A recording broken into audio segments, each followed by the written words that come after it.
วันนี้หลวงปู่ขึ้นมายังวัดกุเต้าเนาะ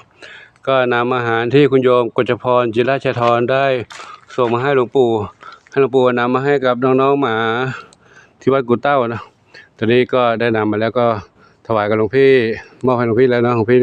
รับพี่ให้พรกับโยมนิดนึงครับผมครับยะถาวลีวหาปุราปนิติสังขารังเอวามิวาอิโทตินังเปตานังปะกปติอิชิตังบดิตังตุมหังคิปามิวาสมิสตุสัพเพวรินตุสังกปาจันโทปนารโสยะถามนิโชติระโสยะถาสัพเพ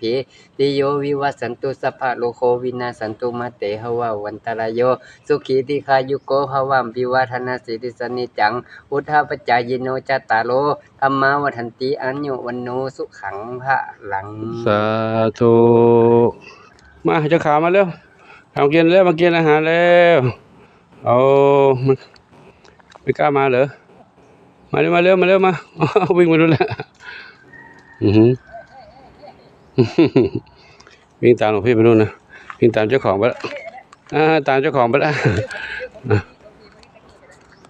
มาเร็วกินอาหารแล้วกุบกับ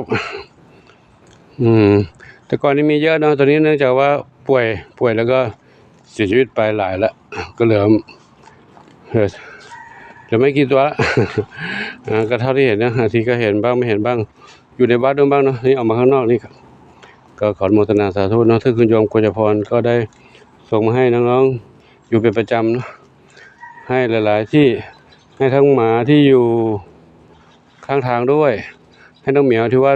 โรงเย็นด้วยแล้ววัดปงชัยด้วยนะอันนี้ก็ฝากหลวงปู่มาให้น้องๆหมาที่วัดกุเต้าตอนนี้ขึ้นมาหากุเต้าแล้วครับก็ขออนุโมทนาสาธุขอบุญกุศลทั้งหลายที่คุณโยมกฤษพรพร้อมครอบครัวปรารถนาจงสำเร็จสมปรารถนาทุกประการเถิดสาธุอายุวันโนสุขังพลัง